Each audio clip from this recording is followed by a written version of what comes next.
Imaginez marcher parmi des pierres anciennes, effleurant les bords brisés de colonnes qui soutenaient jadis des temples entiers. Le vent souffle en silence, comme s'il transportait des voix oubliées, des prières que plus personne n'entend, des promesses que plus personne n'exige, des lois éteintes comme le feu d'un autel abandonné. Le sol sous vos pas, marqué par des fissures et des racines, a déjà porté les rois et les prêtres. Et maintenant, il ne reste que poussière et mémoire. C'est là, au cœur de l'oubli, que la question résonne. Comment des civilisations si puissantes, si ingénieuses, si grandioses, ont-elles simplement disparu? Les dieux se sont-ils tus? Ou est-ce nous qui avons cessé d'écouter? Le concept d'effondrement civilisationnel est à la fois terrifiant et fascinant. Il ne s'agit pas d'un événement isolé, soudain comme une explosion. Non, l'effondrement est un processus, lent, corrosif, presque imperceptible. Il commence dans les détails. Une récolte qui échoue, une loi ignorée, une inégalité qui se propage. Il se nourrit de l'excès et de l'aveuglement. Et lorsque nous nous en rendons compte, il n'y a déjà plus de retour possible. L'historien Joseph Tainter, dans son œuvre classique The Collapse of Complex Societies, propose que les civilisations s'effondrent lorsque les coûts de leur complexité dépassent les bénéfices. Une idée troublante. Plus une société est sophistiquée, plus elle peut devenir fragile sous son propre poids. Mais ceci n'est pas un conte sombre inventé pour effrayer.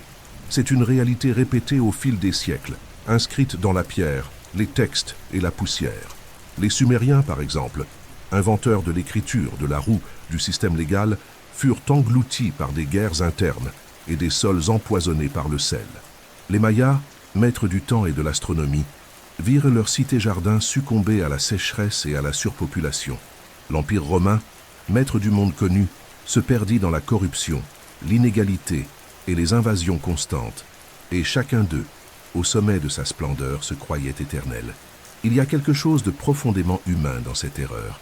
Croire en la permanence de ce que nous construisons. Faire confiance aux fondations qui soutiennent l'ordre comme si elles étaient trop solides pour s'effondrer. Mais l'histoire murmure autre chose. Elle nous dit que la permanence est une illusion, que chaque civilisation, peu importe son avancement, marche sur un fil tendu entre l'équilibre et la ruine, et que les signes sont toujours là, attendant d'être lus ou ignorés. Dans une série d'études récentes, des chercheurs de l'Institut des systèmes complexes de New York et de l'Université de Cambridge ont analysé les conditions qui ont précédé les effondrements civilisationnels. Ce qu'ils ont trouvé est inquiétant.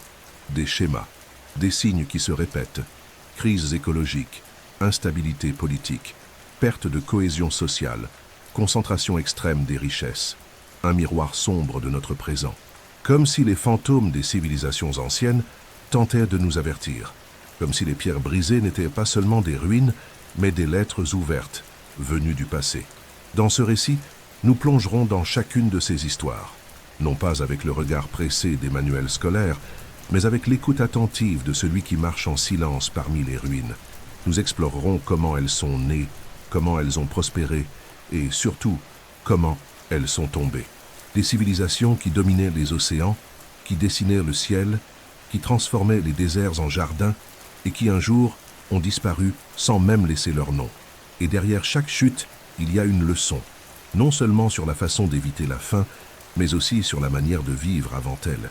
Car peut-être que comprendre l'effondrement des civilisations n'est pas une manière de craindre l'avenir, mais de bâtir un nouveau type de permanence. Une permanence non faite de pierre ou d'or, mais de conscience. Respirez profondément, fermez les yeux, laissez-vous guider par les voies du temps. Vous êtes sur le point de découvrir ce que le silence des ruines a encore à révéler. Bien avant les pyramides d'Égypte, avant la gloire de Rome, et bien avant que les Grecs n'écrivent leurs mythes sous le ciel bleu de la Méditerranée, il existait une terre entre deux fleuves. Là, entre le Tigre et l'Euphrate, naquit quelque chose d'extraordinaire. Des cités surgirent du néant, des lois furent gravées dans la pierre, des temples s'élevèrent comme des escaliers vers les cieux. C'était la Sumer, le berceau de la civilisation.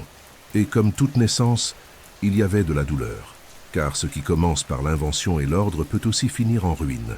L'effondrement de la Sumer ne fut pas seulement la fin d'un peuple, ce fut le présage d'une malédiction, la malédiction de la grandeur.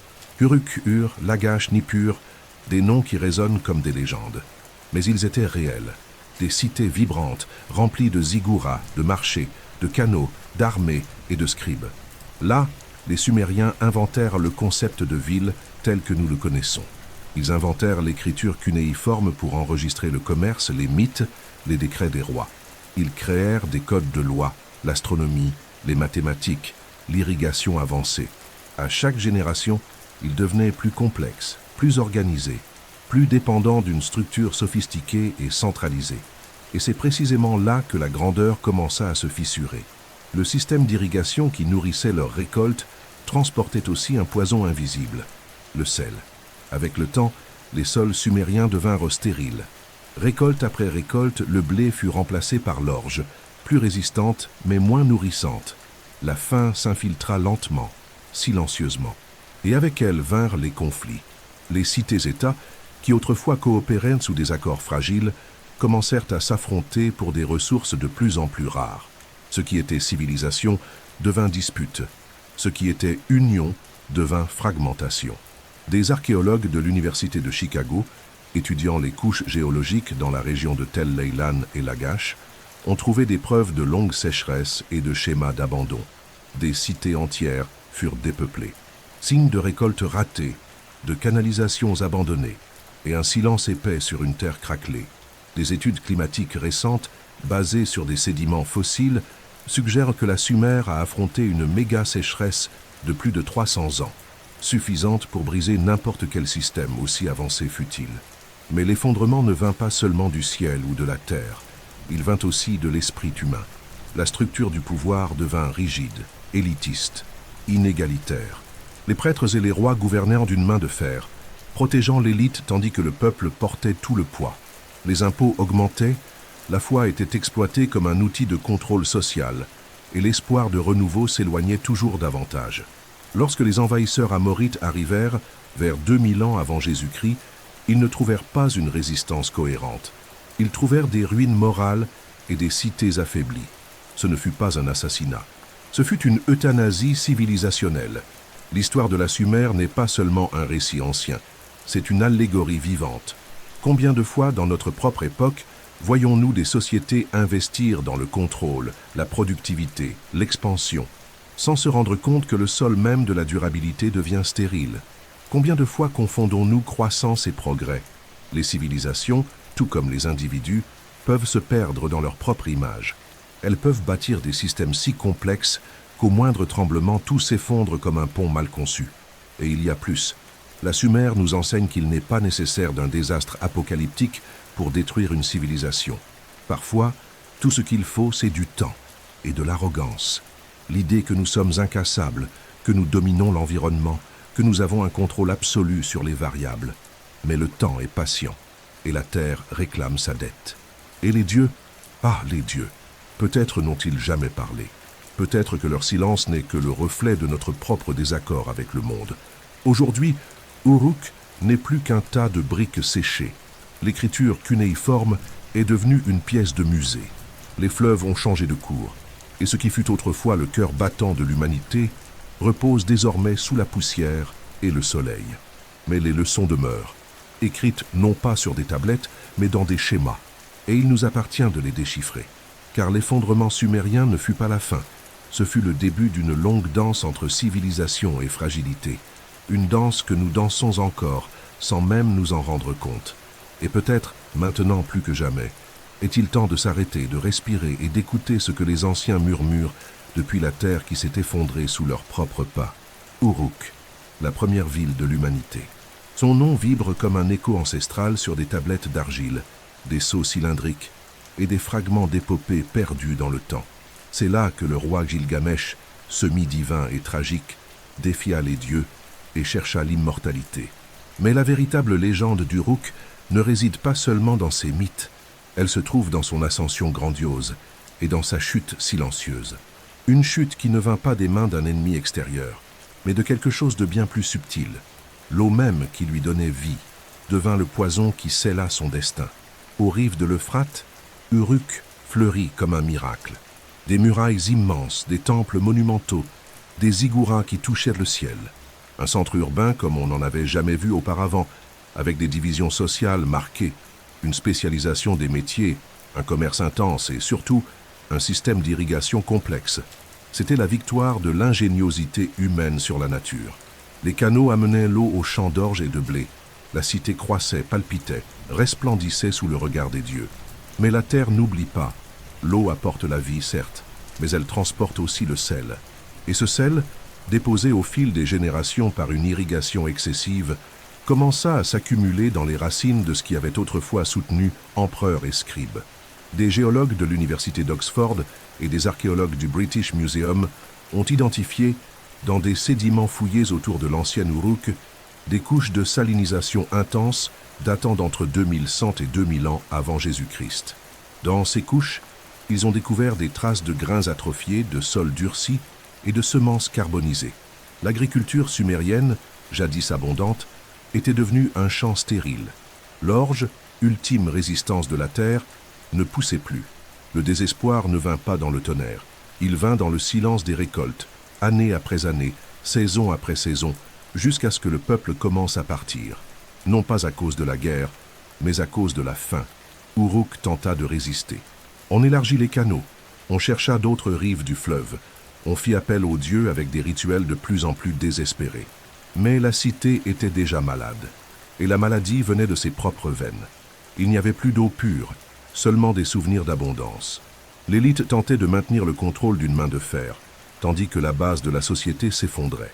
Les artisans émigrèrent, les commerçants se turent, et les scribes, autrefois occupés à enregistrer impôts et victoires, se mirent à écrire des hymnes funèbres et des lamentations. L'un d'eux, retrouvé sur des fragments cunéiformes et traduit par Samuel Noah Kramer, dit « Uruk gémit comme une mère sans enfant. Les canaux ne transportent que de l'amertume. Les greniers attendent, mais il n'y a pas de récolte. » C'est l'une des images les plus brutales de l'effondrement. Non pas une explosion, mais un dessèchement. La cité se flétrit. Les marchés deviennent des cours vides. Les hôtels couverts de poussière. Ce qui était un centre de civilisation se transforme en ruine vivante, comme si la terre elle-même s'était lassée de l'arrogance humaine. Il n'y eut ni envahisseur, ni incendie, ni cri final. Seulement l'abandon, une blessure lente qui ne guérit jamais. Mais que nous dit cette histoire? Si lointaine dans le temps et si proche dans son essence, dans un monde où les systèmes hydriques deviennent de plus en plus instables, où l'agriculture s'étend sur des terres fragiles, où la consommation dépasse les cycles naturels, ne sommes-nous pas en train de répéter Uruk à l'échelle planétaire? L'eau que nous traitons comme éternelle porte aussi le risque du sel invisible. Et tout comme à Uruk, nous ne verrons peut-être pas l'effondrement arriver dans un fracas, mais dans la marche lente de la rareté, du déséquilibre et de l'indifférence. Uruk nous enseigne que la civilisation peut s'effondrer même avec tous ses temples encore debout, que la destruction n'a pas besoin de venir de l'extérieur, elle peut naître des choix quotidiens, de l'accumulation imperceptible de dommages, du prix ignoré jusqu'à ce qu'il soit trop tard. Et par-dessus tout, elle nous montre que la plus grande tragédie n'est pas de tomber, mais de ne pas apprendre de la chute. Aujourd'hui, Uruk n'est plus qu'un site archéologique perdu dans le sud de l'Irak.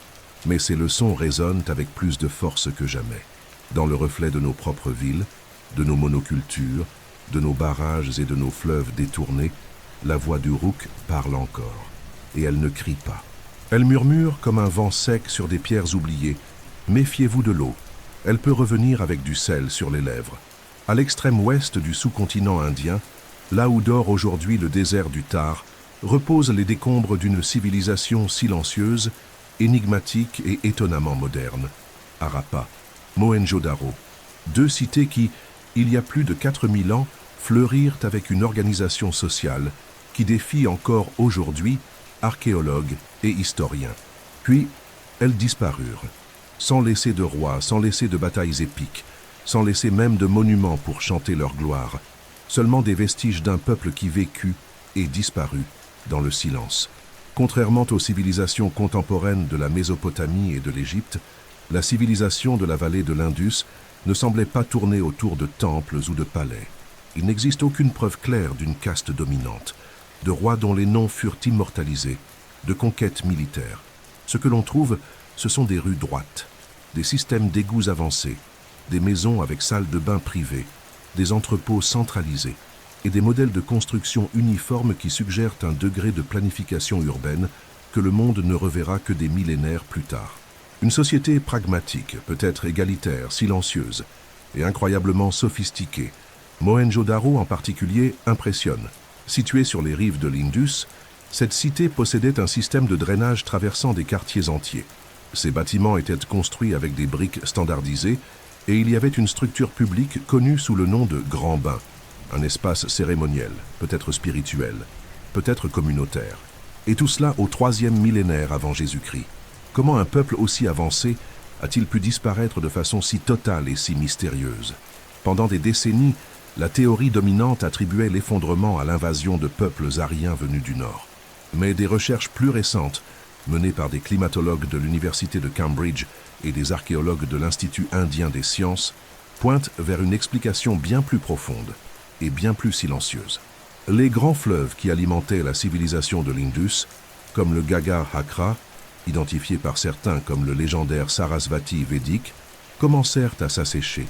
Des mouvements tectoniques et des changements climatiques modifièrent drastiquement le cours des eaux, entraînant la désertification progressive de la région. Avec la perte des sources hydriques, les centres urbains furent abandonnés, mais pas dans la panique, pas dans la violence, simplement laissés derrière. Les populations se dispersèrent. L'écriture pictographique de l'Indus disparut sans être déchiffrée. Les ports s'asséchèrent et les marchés se turent. Ce que l'on observe dans les ruines de Harappa et de Mohenjo-Daro, c'est un effondrement sans effusion de sang. Une disparition aussi ordonnée que leur architecture. Ce silence absolu est peut-être le plus troublant de tous, car il ne nous donne pas de réponse facile. Il nous oblige à contempler la fragilité même des sociétés les plus avancées. Lorsque les fondements naturels s'effondrent, ni l'ordre, ni la technologie, ni l'organisation ne suffisent. Et le plus intrigant, il est possible que ce peuple ait choisi de disparaître. Peut-être se sont-ils dispersés volontairement, abandonnant la vie urbaine, cherchant d'autres formes de survie loin de cités devenues intenables. Peut-être que l'effondrement fut, en essence, une transition. Les parallèles avec notre présent sont évidents. Des cités qui s'élèvent dans des régions vulnérables, des fleuves qui s'assèchent, des déserts qui avancent. Des systèmes urbains qui paraissent stables, mais qui dépendent en réalité d'équilibres environnementaux de plus en plus fragiles. La civilisation de la vallée de l'Indus ne s'est pas effondrée par ignorance ou par violence, mais parce qu'elle dépendait trop de quelque chose qu'elle ne pouvait pas contrôler, le cours d'un fleuve. Et il existe une leçon encore plus subtile. Que se passe-t-il lorsqu'une civilisation entière choisit de disparaître en silence, lorsqu'elle abandonne ses symboles, ses structures, ses langues, et choisit l'anonymat? Peut-être que le véritable mystère de Harappa et Mohenjo-Daro n'est pas de savoir comment elles ont disparu, mais pourquoi elles n'ont pas lutté pour rester. Ont-elles perçu avant toutes les autres que le véritable pouvoir ne réside pas dans la permanence, mais dans l'adaptation? Aujourd'hui, le désert recouvre leurs rues. Les fondations des maisons sont enfouies sous le sable et le temps, et les symboles gravés sur de petites tablettes d'argile défient encore nos yeux, comme pour dire « Vous n'avez toujours pas compris ». La civilisation de la vallée de l'Indus nous observe depuis le passé comme un miroir silencieux, mais profondément révélateur. Dans l'immensité des forêts mésoaméricaines, où la nature engloutit tout avec une patience végétale, reposent des cités de pierre qui furent jadis plus vivantes que le temps lui-même. Palenque, Tikal, Calakmul, Copan. Des cités mausolées où les rois se faisaient dieux et où les astronomes traçaient avec précision les chemins des étoiles. Les Mayas, maîtres du calendrier, des mathématiques, de l'architecture et de la cosmovision, élevèrent une civilisation qui non seulement vécut, mais dansa avec l'infini. Et pourtant, ils disparurent. Les cités furent avalées par la jungle, les places se turent. Et les dieux qui un jour descendaient en gloire cessèrent de répondre aux appels. Que s'est-il passé avec les Mayas? Pendant des siècles, l'explication resta enveloppée de mystères et de spéculations. Était-ce un apocalypse soudain? Une invasion extérieure? Une peste dévastatrice? Mais la réalité, comme dans les tragédies les plus troublantes de l'histoire humaine, est plus lente, plus profonde, plus humaine. La civilisation maya classique, qui atteignit son apogée entre les siècles 6 et 9, ne s'effondra pas du jour au lendemain. Elle se fana, couche par couche, comme une pyramide rongée de l'intérieur. Et tout commença avec la terre et avec le ciel. Les études modernes, notamment celles menées par des climatologues de l'Université de Floride et des archéologues de Penn State, ont révélé un cycle de méga-sécheresses dévastatrices entre les années 800 et 1000 après Jésus-Christ. Les sédiments des lacs, les stalagmites des grottes et les archives botaniques indiquent une chute drastique des pluies qui soutenaient les systèmes agricoles de la région. Pour une civilisation qui dépendait intensément de la culture du maïs, des haricots et de la courge, des plantes qui exigent des cycles de pluie réguliers, l'impact fut total. Sans eau, les réservoirs s'asséchaient, les champs mouraient. Et le peuple commençait à remettre en question ses rois eux-mêmes, qui promettaient la bénédiction des dieux. Et les dieux se turent. Dans les inscriptions laissées sur les stèles et les murs des temples, un schéma émerge. Des guerres. Beaucoup. Les royaumes-États mayas, comme Tikal et Calakmul, se mirent à se battre avec acharnement pour le contrôle des routes commerciales, des sources d'eau et du pouvoir symbolique. L'effondrement fut donc à la fois écologique et politique. Une spirale de conflits, d'instabilité et de famine qui vida des cités entières, comme si le peuple ne pouvait plus supporter de promettre des offrandes à des dieux qui ne répondaient plus. La religion, base de toute la structure sociale maya, perdit sa force. Le système politique se fragmenta. La culture urbaine s'effondra. Mais ce qui intrigue le plus, c'est la sophistication de tout ce qui fut laissé derrière. Les Mayas en savaient plus sur le temps que n'importe quelle civilisation avant eux. Leurs calendriers lunaires et solaires sont d'une précision saisissante. Ils calculaient éclipses, solstices et même cycles planétaires avec une exactitude que nous n'avons comprise que récemment. Comment un peuple avec une telle connaissance du cosmos n'a-t-il pas pu prévoir sa propre chute? Peut-être l'avait-il prévu. Peut-être certains avaient-ils tenté d'alerter. Mais l'effondrement n'est pas seulement une question de savoir, c'est une question d'accepter. Et accepter pour une civilisation est aussi rare que précieux.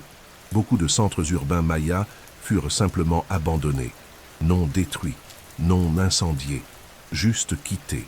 Comme si les habitants savaient que ce modèle ne pouvait plus être soutenu. Ils migrèrent vers d'autres zones, s'adaptèrent, se dispersèrent. Les Mayas ne furent pas anéantis. Leurs descendants vivent encore aujourd'hui, parlent des langues dérivées, préservent des coutumes, portent une sagesse que le temps n'a pas réussi à éteindre. L'effondrement fut celui d'un mode de vie, non d'un peuple.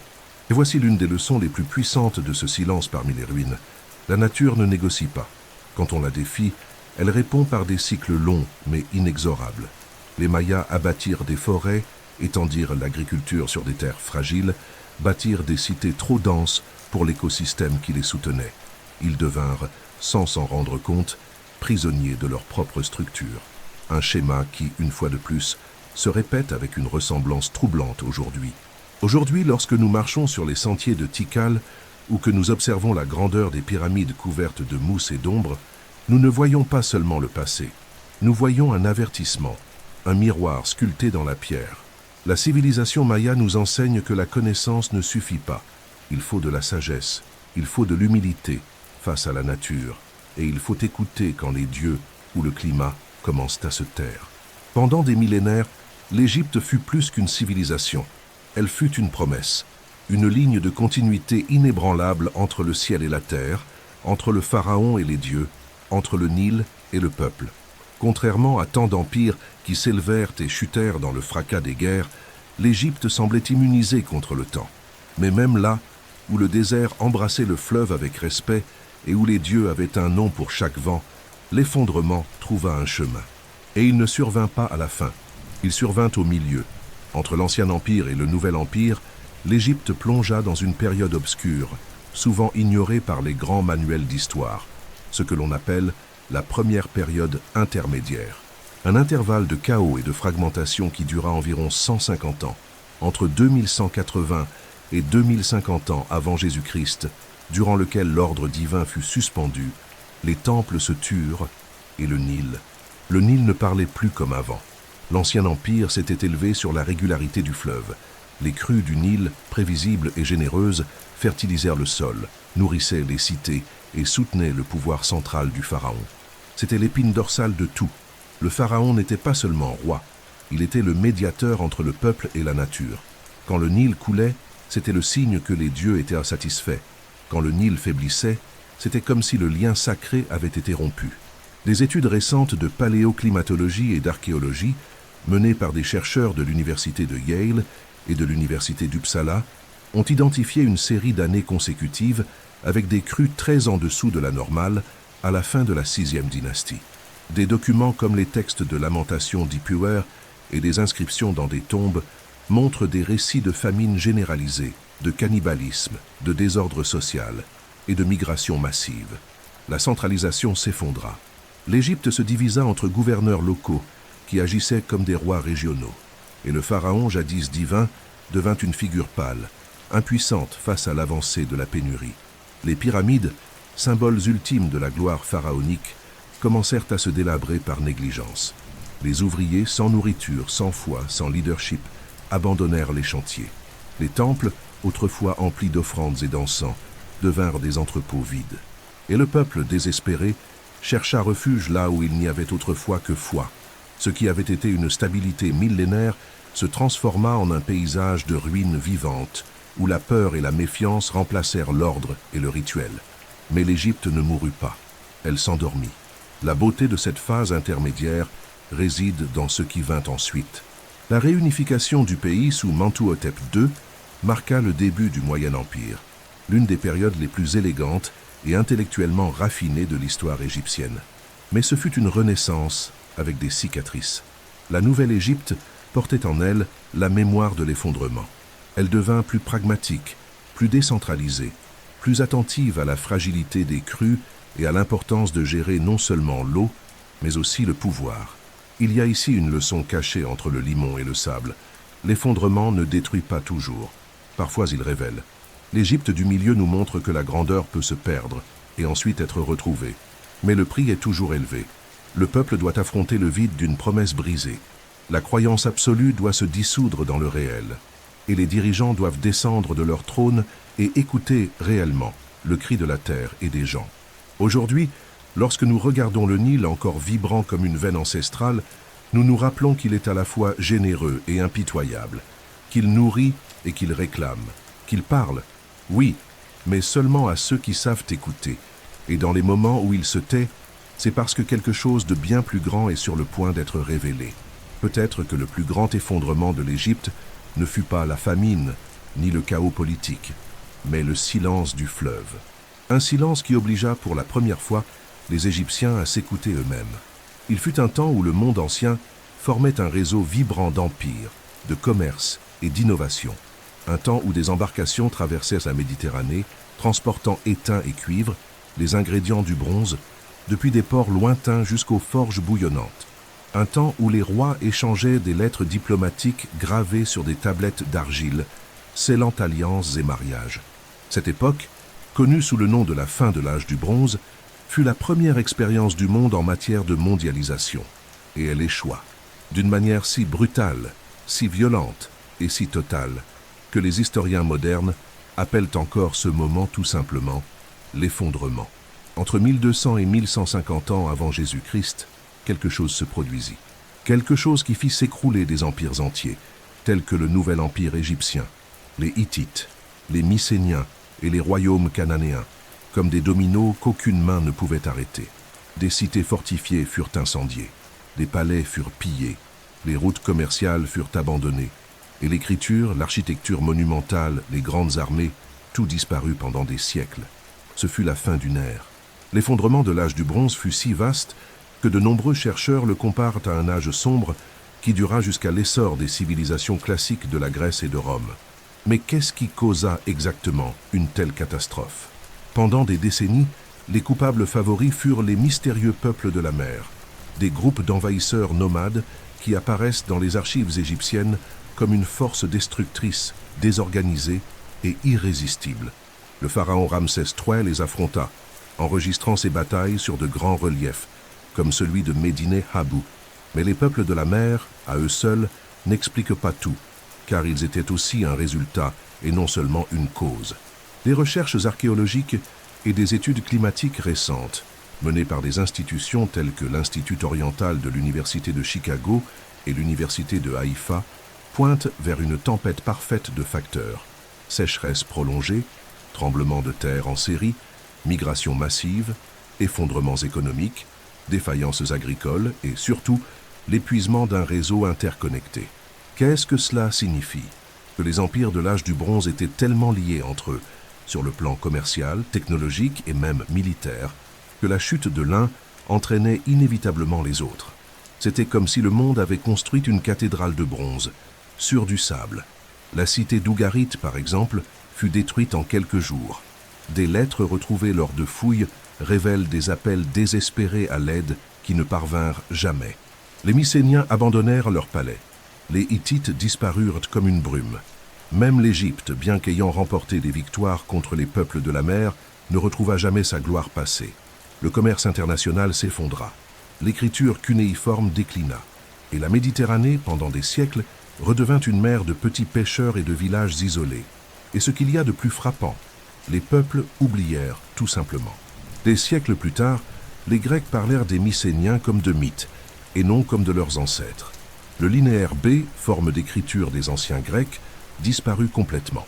C'était comme si la civilisation avait été réinitialisée de force, effaçant tout ce qui existait auparavant sous le poids de sa propre complexité.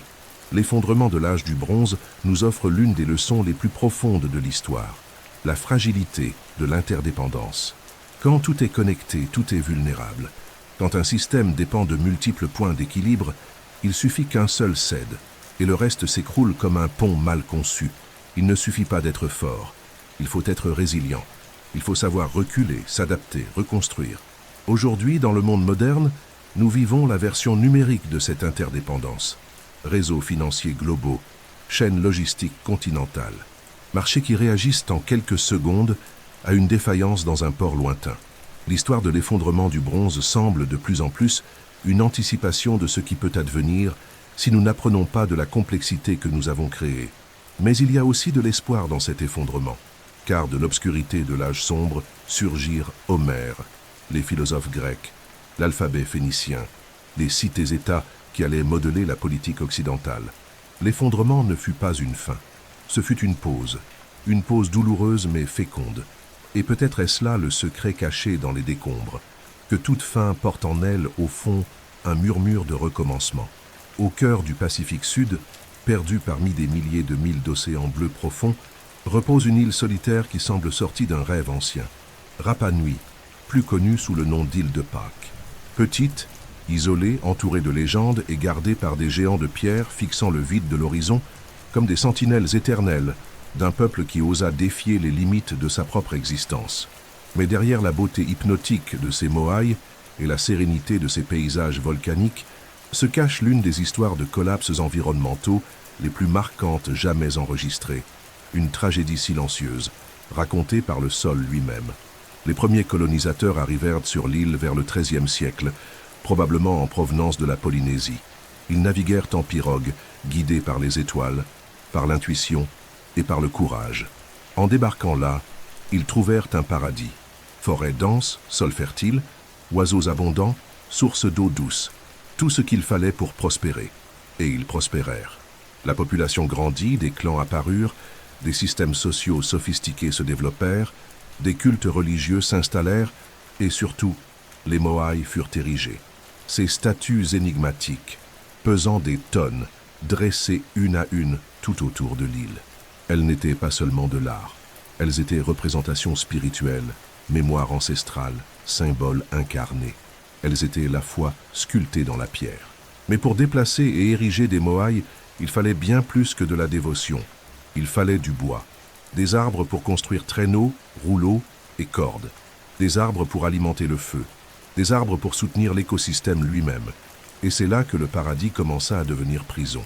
Étude après étude, analyse des sols, pollen fossiles, fouilles archéologiques, montrent que le couvert forestier de l'île disparut à un rythme accéléré. Des chercheurs comme Jared Diamond, dans son livre Effondrement, indiquent que l'île fut déboisée jusqu'au point de non-retour. Sans arbres, plus de transport des moailles, plus de pirogues, plus d'oiseaux, plus d'ombre, plus d'abondance alimentaire. La rareté engendra le conflit. Les structures sociales s'écroulèrent, des clans rivaux s'affrontèrent. Les moailles, jadis symboles sacrés, furent renversés par les habitants eux-mêmes comme acte d'humiliation et de défi. La famine se répandit. La pêche devint impossible sans embarcation. La terre, érodée sans la protection végétale, cessa de produire. La population, qui avait dépassé 15 000 personnes, chuta drastiquement. Et ce qu'il resta, ce furent des statues brisées, des ossements enfouis dans les vallées et un silence écrasant. Les dieux, encore une fois, semblaient abandonnés. Ou peut-être les humains s'étaient-ils abandonnés eux-mêmes. La leçon de Rapa Nui n'est pas seulement celle des arbres, c'est celle des limites. Celle de l'illusion que les ressources sont éternelles, que la croissance peut être infinie dans un monde fini. L'île, isolée comme un microcosme, est le miroir le plus cruel de la Terre, car tout y était limité. Terre, eau, bois, espace.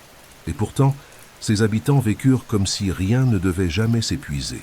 L'effondrement survint, non parce que l'environnement changea, mais parce qu'eux ne changèrent pas. Ils persistèrent dans les mêmes rituels, les mêmes pratiques, la même logique, jusqu'à ce que tout s'écroule. Aujourd'hui, l'île de Pâques, c'est un symbole, visité par des touristes, étudié par des scientifiques, vénéré par des écologistes. Mais les Moai sont toujours là, debout, fixant le vide de l'océan, témoins d'une tragédie qui n'aurait pas dû se produire. Et il est impossible de ne pas se demander si cela s'est produit là, sur un si petit fragment du monde. Qu'est-ce qui nous empêche de répéter le même schéma à l'échelle planétaire? Nous vivons aujourd'hui sur une planète aux frontières bien définies, aux limites écologiques déjà franchies, avec des populations en croissance, avec des ressources extraites à un rythme vertigineux. La Terre, tout comme Rapa Nui, est une île flottant dans le vide, sans secours, sans seconde chance, sans autre embarcation pour nous mener vers un nouveau foyer. Et les signes sont déjà là. Dégradation, désertification, perte de biodiversité, crise climatique. Mais contrairement aux anciens Rapa Nui, nous avons le bénéfice de l'histoire. Nous avons la capacité de regarder en arrière et de changer, d'entendre l'écho des statues, le murmure du sol, l'avertissement du passé. Nous avons encore du temps. Peut-être est-ce pour cela que les Moai sont encore debout, non pas comme des sentinelles d'un échec, mais comme des phares d'avertissement, dressés par un peuple qui, même face à l'effondrement, tenta de laisser un héritage, une alerte gravée dans la pierre, afin que nous n'oublions jamais le prix d'ignorer les limites. Dans l'aride et majestueux sud-ouest de l'actuel territoire des États-Unis, où les canyons taillent la terre comme des cicatrices de pierre et où le vent résonne dans les roches rougeâtres avec la voix du temps, reposent les vestiges d'une civilisation énigmatique, résiliente et silencieusement complexe.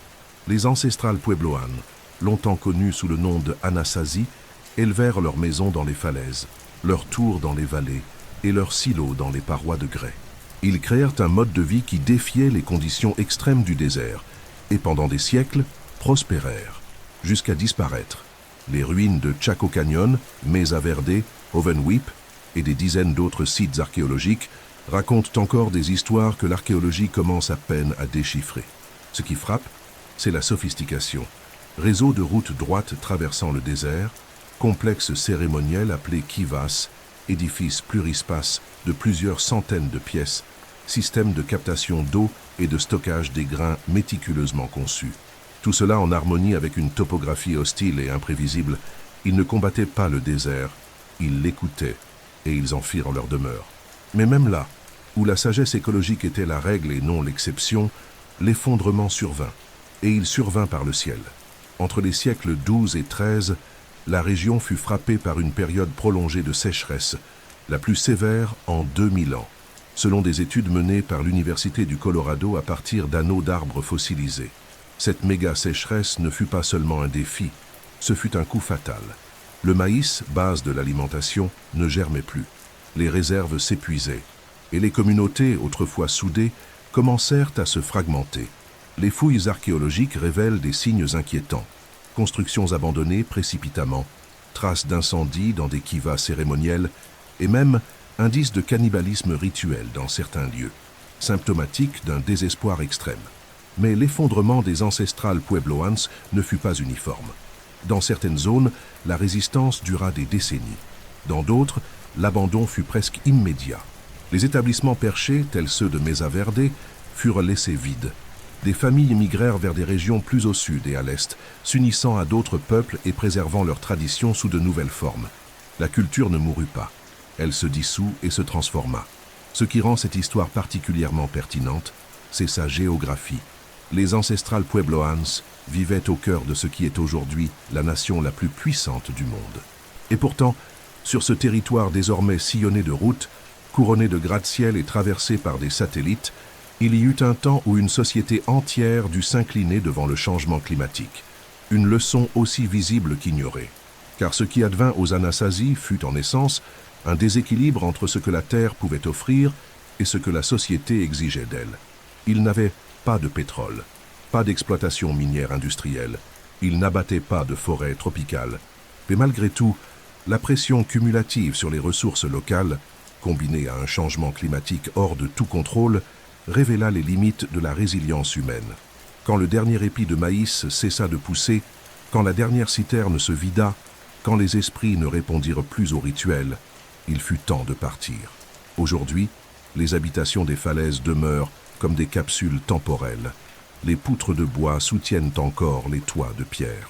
Les niches de céramique conservent des pots brisés et des outils usés, mais le peuple, lui, est parti. Et ce qui subsiste, c'est une question suspendue dans l'air. Que se passerait-il si nous devions partir, nous aussi? La civilisation des ancestrales Puebloans nous enseigne que le savoir n'est pas infaillible, que l'adaptation a des limites, et que même ceux qui écoutent la terre peuvent être surpris par elle. Ils ne furent pas détruits par la cupidité, ni par la conquête, mais par la délicatesse de l'équilibre naturel, un équilibre qui, aujourd'hui plus que jamais, est entre nos mains. Ils n'ont pas laissé de temples dorés ni d'empire maritime, mais ils laissèrent un témoignage, un murmure gravé dans les parois des falaises, comme un rappel que même les civilisations les plus silencieuses peuvent crier des leçons éternelles. Il n'existe pas de nom plus chargé de pouvoir, de gloire et de permanence que celui de Rome. Pendant des siècles, l'Empire romain fut l'axe du monde connu. Ses routes reliaient des continents. Ses armées étaient redoutées. Sa loi était absolue. Son architecture, une preuve vivante que l'homme pouvait façonner la matière et le temps. Rome éternelle, disait-on. Mais que se passe-t-il lorsque l'éternel commence à s'effriter? Lorsque la plus grande des civilisations ne tombe pas dans le fracas, mais dans un souffle? L'effondrement de Rome ne fut pas une fin. Ce fut une disparition au ralenti, comme un géant endormi qui oublie peu à peu qui il est. Contrairement aux effondrements soudains d'autres civilisations, la fin de Rome fut un mosaïque de crises, empilées comme des briques fissurées sur une structure qui ne se soutenait plus. À partir du IIIe siècle, les signes commencèrent à s'accumuler. Inflation incontrôlée, corruption systémique, guerre civile constante, pression aux frontières par des peuples qualifiés de barbares. En même temps, le climat changeait.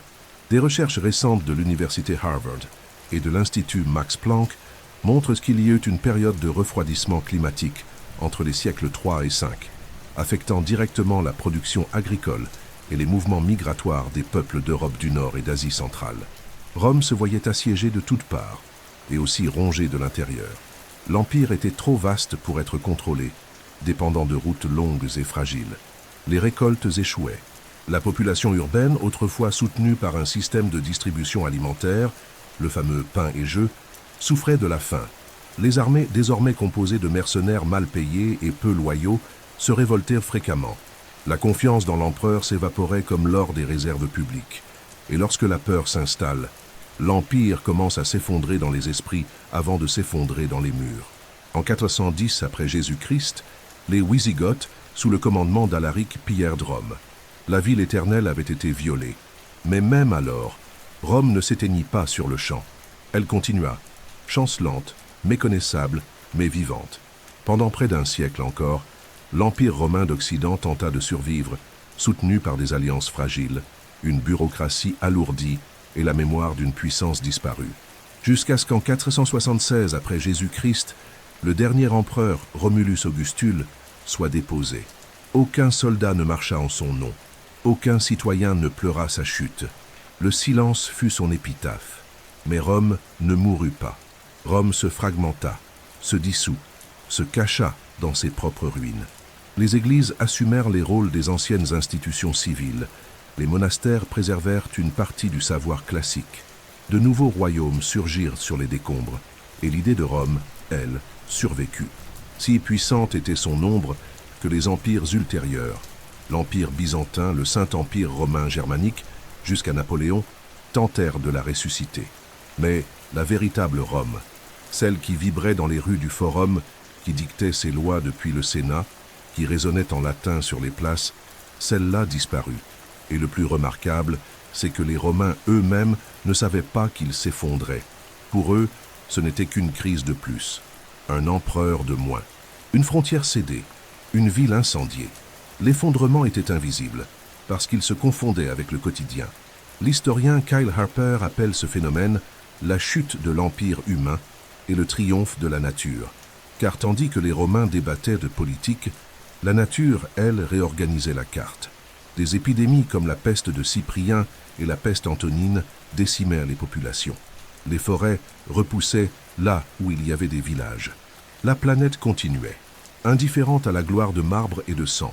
Rome nous offre ainsi l'une des visions les plus troublantes de l'histoire. Une fin qui ne ressemble pas à une fin. Un effondrement qui ne vient pas avec des explosions ou des ruines immédiates, mais avec l'érosion lente de la confiance, de l'identité, de la capacité à réagir. Aujourd'hui, lorsque nous observons nos propres institutions, nos économies globalisées, nos villes surpeuplées et interconnectées, il est difficile de ne pas ressentir un certain déjà-vu, car peut-être que le plus grand danger n'est pas l'effondrement brutal, mais l'effondrement graduel que personne ne remarque avant qu'il ne soit trop tard. Et au fond, voilà la leçon silencieuse de Rome. Aucune civilisation n'est éternelle. Le pouvoir le plus redoutable est le temps. Et à la fin, ce ne seront pas les barbares qui feront tomber nos murs, mais l'oubli de ce que nous étions lorsque nous croyions encore être invincibles. Lorsque nous regardons les ruines du passé, l'impression est toujours la même. Des grandeurs effondrées, des empires engloutis par le sable, des cités enterrées sous les forêts ou noyées par des fleuves qui ont changé de cours. Mais si nous écoutons plus profondément que le vent dans les colonnes brisées, plus profondément que le silence des mots oubliés, un autre récit commence à émerger. Un récit non pas de fin, mais de motif. Car derrière chaque effondrement se cache un ensemble troublant de signes qui se répètent comme une sorte de code ancestral. Une danse subtile entre l'arrogance humaine, le déséquilibre écologique et le temps, toujours le temps.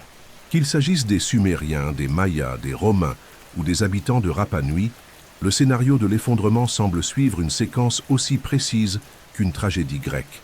Tout commence par l'ascension, croissance démographique, prospérité matérielle, avancée technologique.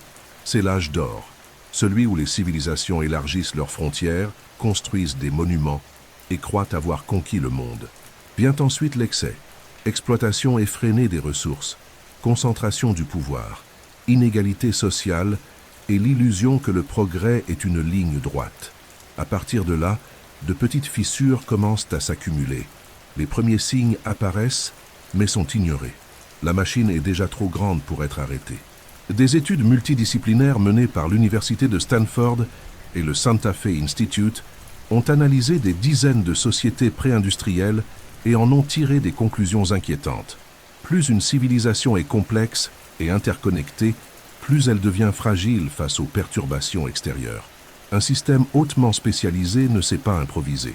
Lorsqu'un maillon se brise, qu'il s'agisse d'une crise climatique, d'une peste, d'une guerre ou de l'effondrement de la confiance, toute la structure vacille. Et quand elle vacille, elle peut s'écrouler. Un autre élément commun aux effondrements est la rigidité institutionnelle. Les civilisations qui survécurent aux crises furent celles capables de changer, mais beaucoup ne changèrent pas. Prisonnières de dogmes politiques, religieux ou économiques, elles persistèrent dans des pratiques intenables jusqu'à ce qu'il n'y ait plus de retour possible. La culture devient piège, la tradition devient ancre, et ce qui était force devient faiblesse. Il existe aussi une dimension psychologique. Dans nombre de ces effondrements, on retrouve des récits de désorientation collective, une sorte d'épuisement moral, une perte du sens d'appartenance. Lorsque le peuple ne croit plus aux dieux, ni aux dirigeants, ni aux récits qui soutenaient la cohésion, tout peut s'effondrer sans qu'une seule pierre ne soit déplacée. L'effondrement se produit dans l'esprit avant de se produire dans les rues. Et à ce stade, il n'y a pas toujours de retour en arrière.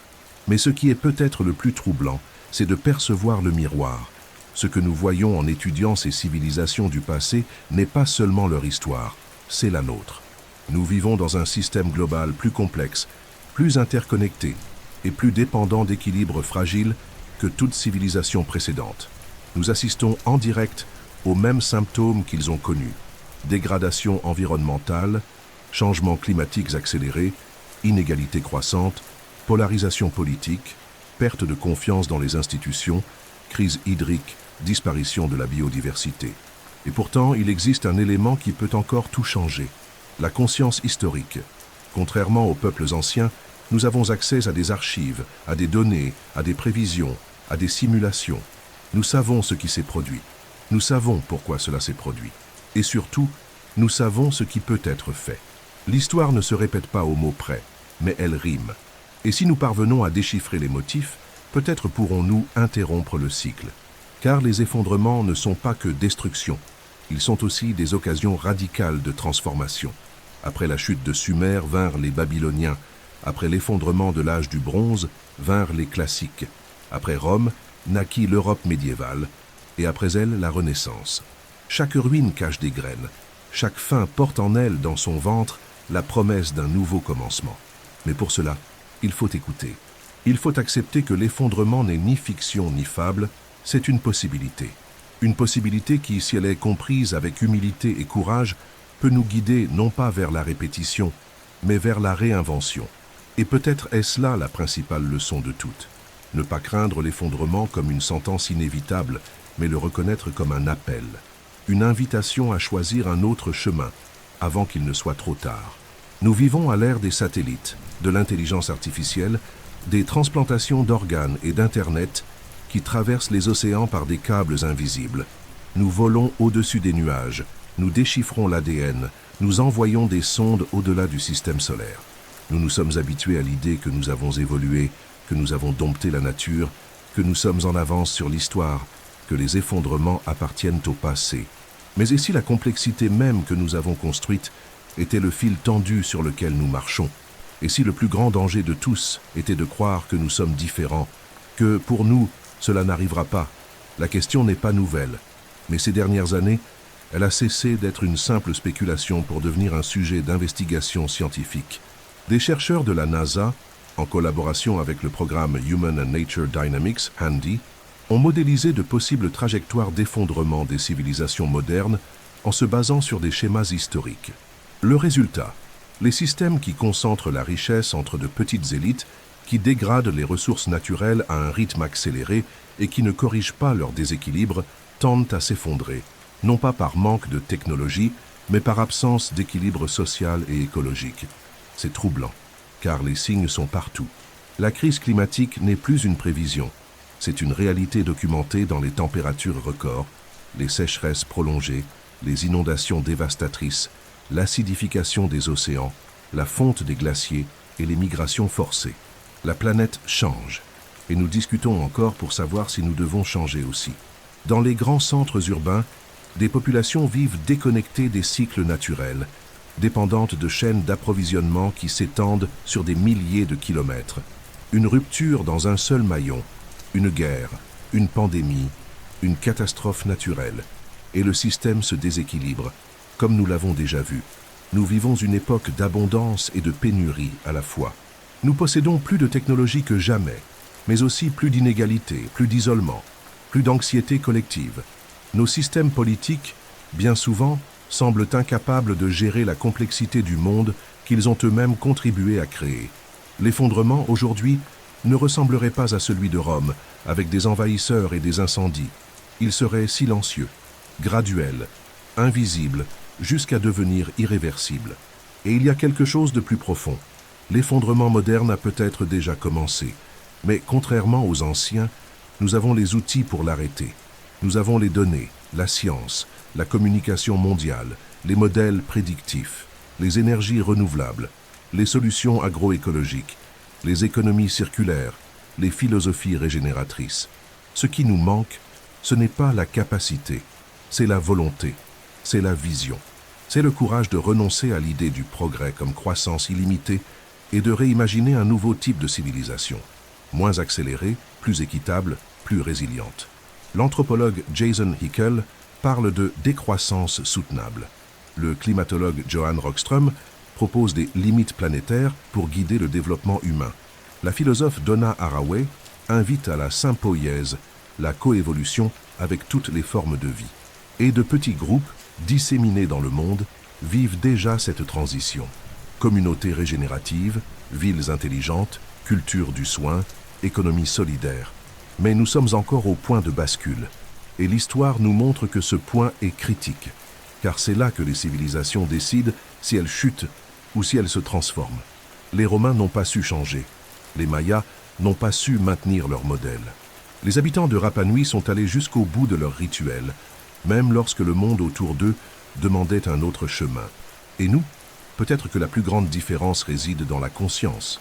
Nous avons vu le film, et nous savons comment il se termine. Et cela nous donne une chance inédite, celle de choisir une fin différente. Peut-être que nous ne pourrons pas éviter tous les chocs, peut-être qu'une partie de l'effondrement est déjà en cours. Mais il y a du temps, il y a de l'espace, et il y a des personnes, comme vous, qui écoutent ces histoires, qui réfléchissent aux signaux, qui repensent le présent. Et c'est peut-être le commencement de tout, la conscience qu'il n'est pas encore trop tard. Car l'effondrement n'est pas seulement destruction, c'est aussi renaissance. Et toute civilisation, avant de tomber, a la chance de renaître. Toutes les civilisations confrontées à des crises ne se sont pas effondrées.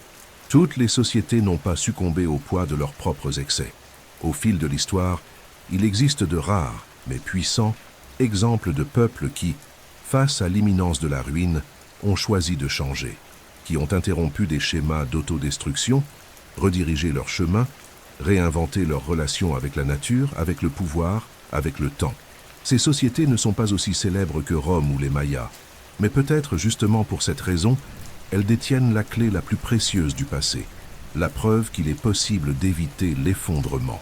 L'un des exemples les plus fascinants vient du Japon de l'époque Edo, entre les siècles XVII et XIX. Après des siècles de guerres internes et d'expansion prédatrice, le pays entreprit une profonde réorganisation sociale, environnementale et économique. Il ferma ses frontières, réduisit drastiquement le commerce extérieur et mit en place un modèle de développement fondé sur l'autosuffisance locale, le recyclage intensif et la gestion rigoureuse des ressources forestières. Le système connu sous le nom de Satoyama intégrait forêts et agriculture dans des cycles renouvelables. Les arbres étaient abattus de manière contrôlée, les sols enrichis avec des résidus humains et animaux, les aliments étaient saisonniers et locaux. L'économie était stable, circulaire et décentralisée. Cet équilibre écologique permit au Japon de soutenir une population de plus de 30 millions de personnes pendant 2 siècles, sans effondrement environnemental. Et cela fut accompli, sans pétrole, sans énergie fossile, sans engrais industriels. La seule énergie externe était celle du soleil, et le soin collectif porté au cycle naturel. Cet exemple rare montre que les civilisations peuvent prospérer lorsqu'elles adoptent la retenue comme vertu, et non comme sacrifice. Un autre exemple remarquable vient de la civilisation de Tikopia, une petite île du Pacifique Sud, habitée depuis plus de 3000 ans par un peuple polynésien, confronté aux mêmes défis que Rapa Nui, mais avec une autre issue. La population de Tikopia, en constatant que ses ressources naturelles étaient sous pression, prit des décisions radicales. Ils éliminèrent les porcs domestiques qui consommaient trop de nourriture et détruisaient les cultures. Ils instaurèrent des méthodes rigoureuses de contrôle des naissances, profondément ancrées dans la culture et la religion, et ils mirent en place des systèmes agroforestiers hautement efficaces. Le résultat, un écosystème équilibré sans effondrement écologique, sans famine généralisée, sans destruction. Une preuve claire que, même dans des environnements fragiles, la sagesse collective peut surmonter la crise. En Amérique du Sud, les peuples andins pré-incas laissèrent également des exemples de résilience remarquables. Au lieu d'exploiter à outrance un seul environnement, ils créèrent des systèmes agricoles verticaux, appelés andennes, qui utilisaient différentes altitudes pour cultiver une grande variété d'aliments, s'adaptant avec maîtrise aux variations climatiques. Ils développèrent des réseaux de stockage alimentaire, des politiques de redistribution en période de pénurie et une cosmovision fondée sur l'équilibre avec les apus, les esprits des montagnes. Ce modèle basé sur la diversité et le respect du territoire permit à des communautés entières de survivre à des sécheresses et à des hivers extrêmes pendant des siècles, avec des systèmes qui inspirent aujourd'hui encore les pratiques de l'agroécologie régénérative. qu'ont en commun ces sociétés? Premièrement, l'humilité écologique. Toutes ont compris que l'être humain n'est pas au-dessus de la nature, mais en fait partie. Deuxièmement, la décentralisation du pouvoir et du savoir. Lorsque les décisions sont prises collectivement, fondées sur les traditions locales et l'observation continue, la réponse aux crises est plus rapide et plus efficace. Troisièmement, la volonté de changer avant l'effondrement total. Ces civilisations ont perçu les signaux et elles ont agi. Elles n'ont pas ignoré, elles n'ont pas différé, elles n'ont pas joué avec la chance. Ces récits ne sont pas seulement rares, ils sont essentiels, car ils prouvent que les effondrements ne sont pas inévitables. Ils sont évitables, et que l'histoire n'est pas faite seulement de chutes spectaculaires, mais aussi de résistances silencieuses, de sagesse oubliée, d'avenir préservé dans de petits lieux que l'on n'enseigne pas dans les écoles. Dans un monde obsédé par la croissance, par la vitesse, par le toujours plus, ces civilisations montrent la voie inverse. Grandir, c'est savoir s'arrêter, c'est savoir céder, c'est savoir écouter. Et peut-être que s'il y a une leçon plus grande dans tout cela, c'est celle-ci. Nous n'avons pas besoin de tout réinventer. Nous avons seulement besoin de nous souvenir. Parmi les ruines, les cendres, les déserts et les statues renversées, il y a plus que des lamentations. Il y a des leçons, il y a des avertissements. Et surtout, il y a des chemins. Chaque civilisation qui s'est effondrée a laissé des traces, des marques non seulement de destruction, mais aussi de décision. Décisions prises, évitées, repoussées, jusqu'à ce qu'il soit trop tard. Et lorsque nous regardons en arrière, avec le calme de celui qui écoute des histoires pour s'endormir, nous découvrons que les grands effondrements de l'histoire ne sont pas seulement des souvenirs de ce qui fut, ce sont des cartes de ce qui peut être et de ce qui peut encore être évité. Car l'effondrement n'est pas un monstre invisible qui surgit de nulle part. Il se construit jour après jour, choix après choix, cycle après cycle. Il naît du refus d'entendre les signaux, de la résistance au changement, de la croyance aveugle en la permanence. Les Sumériens ne pensaient pas que le sel ruinerait leur sol. Les habitants de Rapa Nui n'imaginaient pas que le dernier cocotier manquerait.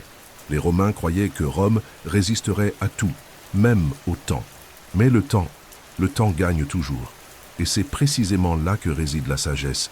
Comprendre que le temps n'est pas ennemi, il est maître. Que la fin d'une ère peut être le commencement d'une autre. Que les ruines ne sont pas des tombeaux, mais des fondations. Que les cycles d'effondrement et de renaissance font partie de la condition humaine, mais que l'apprentissage, lui, est un choix. Nous pouvons choisir de croître autrement. Nous pouvons choisir une nouvelle idée de civilisation. Une qui ne repose pas sur la consommation illimitée, sur l'exploitation de tout ce qui vit, sur la compétition incessante. Une civilisation qui valorise le soin, la régénération, l'équilibre, le suffisamment. Une civilisation où le progrès ne se mesure pas à la quantité de biens accumulés, mais à la qualité de vie offerte, à tous les êtres. Les sciences contemporaines, unies aux savoirs ancestraux, dessinent déjà ce nouveau paradigme. La permaculture, l'agroforesterie, les villes intelligentes, les systèmes énergétiques renouvelables, les modèles économiques circulaires, tout cela n'est pas une utopie lointaine. Ce sont des graines. Elles sont plantées aujourd'hui dans de petites communautés, dans des esprits éveillés, dans des voix qui refusent la narration de l'effondrement inévitable. Et peut-être que, dans ce nouveau temps, le rôle de l'histoire soit différent.